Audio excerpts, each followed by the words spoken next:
Good morning, good afternoon, and good evening, class. This is Professor Coyote with part 4 of our Let's Play of the Civ 6 tutorial.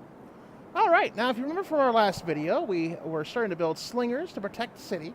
Our scout unit has now gone to the great on out there, and we are just about, probably next turn or two, to found our second city. We also are using this coffee luxury resource since we had irrigation going, and we are 7 turns away from writing.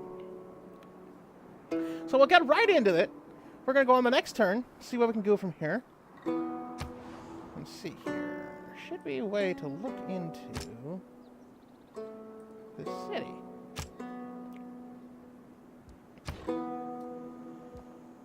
Right now, it doesn't seem... Maybe it's just doing that just because of... Yeah. In fact, that's probably just because of it being in the tutorial. Alright, so we'll go next turn. So they're almost there. So that's about next turn. The scout is going to go out here. It looks like it's just mostly going to be a moving until we get that scout, that city founded. We can do here, see how we are in word rankings. We're in second place behind Sumeria and about everything, which is fine. In choosing a location to settle a new city, it is important to look at the fertility of the surrounding land. Proximity to sources of food, resources, and fresh water are all very important. For this tutorial, we have already found an ideal location for you, hence in these areas. Okay? Order our people to take root here. Alright. So, we'll have our second city. When your settler unit is able, click the Found City button to create a new city here. This may require moving on to the next turn if your settler is out of movement points. Looks like we have 1, so we're okay. So found the city. Well done. Our civilization continues to spread beyond expectation. In time, it may rival even our own capital. Yeah. Already, this new city yearns to grow. Its people await your guidance. Alright, so we're going to probably build a builder here. That way we can get that ready. It's not going to go as quickly as the other ones since this city doesn't have enough production. But that's just kind of the way it is. We've got a unit here to protect it. So we're actually going to go find. In fact, that's what's saying. Use builder to improve land surrounding new city. So that's what we're going to be doing here. We've got a slinger that's a turnout. So I might do another builder in here to see if we want to do that. So right now we're set up to do pretty well. Okay, so he's done. We've got that going, so next turn. Your people settle too close. You should consider seeking land elsewhere. Gilgamesh here is a little pissed off that our new Swinnet is right on his doorstep. So, we have 2 options. Apologies, I will look elsewhere in the future. Or, my people will settle where they please. Yeah, we're going to take that way. It's like, Gilgamesh, I'm glad for your free stuff, but, no. If you cannot respect our lands, then I will not respect you. So I probably hurt our relations a little bit on that. So we'll see what happens. It appears our slingers have completed their training. Already, the people of our city feel safer. Well, great, because when I open my full mouth, I probably got them all dangerous now, so we'll see what happens there. Alright. A slinger unit has finished training in your capital. Slingers are ranged class units, allowing them to attack from distance without engaging in melee combat. This keeps them from taking a reciprocal damage during the attack. Ranged units also tend to have lower defense strength than their melee fighting counterparts, so it is best to keep them close to friendly units or units of other types for protection. As our army continues to diversify and improve, our future grows even more secure. Yep, we're doing awesome. As you progress through the game and research new technologies, you will unlock better, stronger, and more advanced units. Building a strong and diverse fighting force is essential in competing against other civilizations and preserving the safety of your people. With our slingers training complete, we may now direct our people's efforts to new pursuits. Okay. It is now up to you to decide what you would like to produce in this city. Suggestions. Train a builder to improve more of the surrounding lands within your borders. train a combat unit to expand that size and strength of your military, or build a granary to provide additional food for your city as well as more housing for your population. We're probably going to go with a granary, because it's only 4 turns, and as I said, it provides more food and housing without having to improve the land. So it's essentially, for one more turn, I'll be able to outdo what a builder can do right in a few extra turns. So I've got that going. What unit needs it? So I got a unit here. We're going to keep these guys probably in the city here for right now.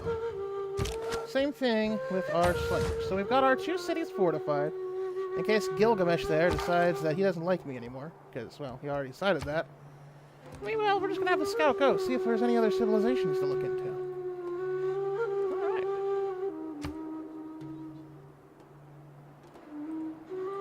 We got a granary building. It's showing what we can do, and in fact, we can use these arrows to quickly go between cities to see how they're doing. Alright.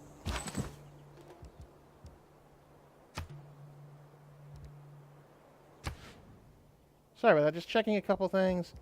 You know what, let's just keep going. Okay, so we have our reports here that'll show how we're doing with each of our cities. It's our spreadsheet to show our total, and any expenses we've got, and any diplomatic deals. Are there any resources we've got access to? So we're showing stone, and now we're showing coffee. That's actually important because these luxury goods do things like helping with our culture, but also can be traded too. And then our status, just quick population, housing, their status as far as whether they're hampered or not, any sort of amenities, how they are, how tired they are of any fighting, their normal status, their total strength, which you see Swinnet has a strength of 20 right now because the warriors are in there, and any damage they've taken. Right now, Uruk is at a strength of 33, which means he's probably got a couple of warriors in there, or he's got a couple of structures that help with the defense. So that's something to think about. I might, once I finish the builder and the granary, I might actually want to take that suggestion of a stronger military. I usually don't play high military games, but we'll see. I might be, if I do the Americans and take Teddy, I might take a little bit of speak softly and carry a big stick kind of diplomacy. A little gumbo diplomacy. Yeah. All right. Let the world hear my words. You are as treacherous as Ishtar, denounces you. They just plain don't like you. All right, so I have done pissed off the Sumerians right now, which means I'm going to probably get in the middle of a fight. And I probably should have said I'm sorry. I didn't think I was that close to him, but, you know, that's life. So, we've got a problem. They don't like us. We're denounced, meaning they're... What that basically means is either one of two things. One, they're going to look to go hurt us, or they will at least take any opportunity to hurt us. Right, so since I have 3 turns on the granary, I probably won't cancel that. We've got the builder.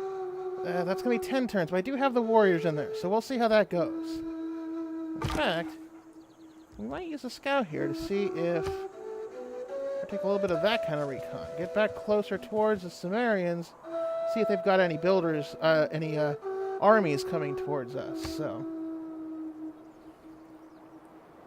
all right. So far, doesn't look like it. We're gonna have him move closer to there. Right now, we got 2 on the granary. So we got the clock ticking a little bit. Are they gonna go after us? Alright, take next turn. And continue pathing. And so far, so good. It doesn't look like we've got anybody coming out. Alright, got 1 for the granary. We have just completed research on writing. Great, so we can take a couple of researches, it looks like. With writing, we unify our people. A common written language allows ideas to flourish and our collective knowledge to grow. Were we to provide a place to collect and share this knowledge, our people would surely prosper. Okay, so it looks like it may, be, especially because of the tutorial, it might just be that they might not attack us just so we can get a couple of things going. Because it sounds like they're suggesting that we do the civics, the one that does research and science. So we can build a campus now. In Civilization VI, there are many types of districts that can be built into your cities, each with a specific purpose. By completing research on writing, you are now able to construct a campus district in your city. The campus district is dedicated to increasing the amount of science generated by the city that contains it. A good city can become a great city through careful planning. Deciding where to place a city district is an important decision. Be sure to pick a location best suited for the district to reap the most benefit. Many districts in the game also get a bonus depending upon where they are placed within the city. The campus gets a bonus when built next to mountains or jungles, i.e. it gives you a lot of resources for it to start to get research. Alright, so we'll build the campus. When placing a district, the map changes slightly to indicate ideal locations in which to build it. So, basically, it's suggesting, and also because it's a little bit cheaper anyway, that if we put it here, this is probably our best bet, because we're next to 2 hexes of mountains. So that'll build its science to the best. So if we put it anywhere in these areas, these already have, we can't do it on anywhere that has a major area. So we can't build it here, and we can't build it there anyway. And the exclamation points probably would eat, yeah. Because those are where our farms are, or our best food production. It would just completely take those out. So, this plot has mountains on 2 of its edges, each producing +1 science per turn. Placing the campus here would be ideal. So we're just going to do that. Build that there. The greatest minds in our civilization eagerly await the completion of this campus. Plus, I also... the good thing about that is, that's also one I didn't build on. So I didn't just invalidate a builder's improvements of the city. But we must not allow these great thinkers to be idle. Let us turn their attention elsewhere. Since you have finished the writing technology, you now must choose what to research next. It would be, if you would like a suggestion, animal husbandry and bronze working are both great choices. So yeah, it'll help that copper and those sheep we keep finding. Animal husbandry will allow you to build the pasture and camp improvements in your cities. Bronze working will help you militarily by unlocking the encampment district, as well as allow you to train spearmen. We have the opportunity to develop a formal trade route between 2 cities. A trader unit is required to establish such a route, which would be very beneficial for our economy. Yeah, it'd be great. Basically, it will help between our 2 cities, especially because we aren't trading with Uruk at any time soon. Trader units can be trained in one of your cities. In addition to providing additional gold and other benefits to your civilization, trade routes are essential for building roads between cities. So it's probably going to have us, after this, do a trader. Alright, so let's look at government. We could change policy if we want to, since we have a couple of new things. I'm probably not going to do that right now, because we're getting the general production in all cities. I mean, we did unlock canvasseries and maritime industries. Since we don't have any naval right now, that would be absolutely pointless. And same thing with, since we don't have any trade routes, that would be absolutely pointless. So, we're going to close that for now. We're going to go up the tech tree. And let's see here. So it's suggesting either bronze working,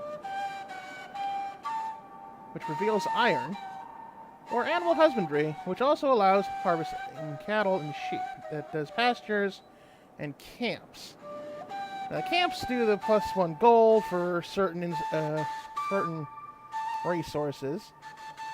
And if built on a luxury, like fur, truffles, or ivory, we can get and use that resource. So that's basically the benefit to certain luxuries. So, well, I'm going to do animal husbandry because that's only 3 turns. So that'll make that go quicker. And we also had a civics unlock, it looks like. So we can take military tradition, state workforce, early empire, which looks like it does open borders, and mysticism, which allows for oracle wonder to be built. So these are additional cards, which, I mean, we couldn't even do that policy anyway. Same thing with these two policies, since we don't have a great person for right now. These provide purchase lowers and production towards settlers. So if I wanted to chug along with producing a lot of cities, this would be good. And production towards more ancient classical wonders and mutant maintenance can be reduced. We're going to go with military tradition, actually, because that actually gives us something we use, and it's only 7 turns. So, excuse me. I've got the hiccups for some reason. Alright, so we got our scout here doing his scoutlies. Looks like so far we're still good on that, which is good, because we have that campus 5 turns away, and the builder and Swennet to go. Looks like Swennet's also growing quickly. We've got 3 turns before Radacat comes into 4 pop, and Swennet has 7 turns before it's to 3 pop. Okay, so we got a next turn. Looks like he's still annoyed, which is fine. Okay, we don't really have anything to do right now except move our scout. So I'm going to move a scout here, so it could provide... In fact, I'm just going to park him here. So I see you've got his scout, but that's about the only person out right now. Which is fine. So basically now we can see each other and we... Because I might end up moving this way with my next building because of that sheep. We just got, looks like a basic tile here, some copper, another stone, and the cocoa. So I might end up doing it right there, just to be right in the center of it all. Okay. But that's going to be after I do some settling. I'm sorry, some more... military. That way I can send somebody to go with in case Uruk decides he doesn't want me to be there. Alright. Aha! Now we finally got people going. So we got a builder. I'm sorry. People. Well, I mean, yes, people. He's got a builder moving around.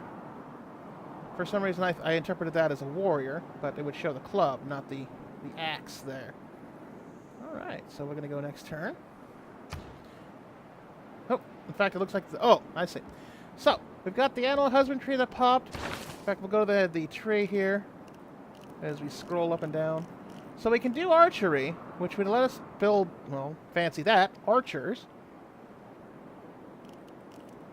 Or we can go all the way towards horseback riding, which would give us cav or currency due to the writing. So cav would give us a good benefit. Now, against just land-based kind of riders, because you can see here there's melee strength and they give you additional movement, but we need horses for that. We don't really have very many horses that we've seen yet, so I'm going to back off on that. We've got masonry, which allows us to help build some ancient walls around, helps go the pyramids, and we can do a battering ram. Bronze working, which gives us actually a bonus to our people, gives combat experience. Encampment district, which allows more general points, a spearman, and iron as a resource.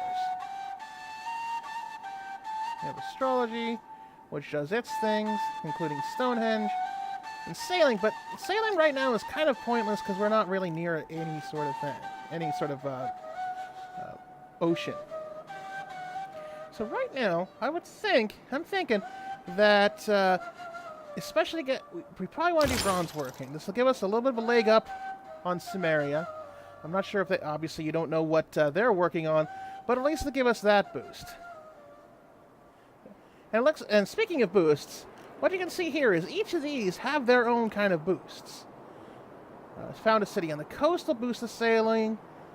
Find a natural wonder, helps your astrology. And you can see here, kill a unit with a slinger.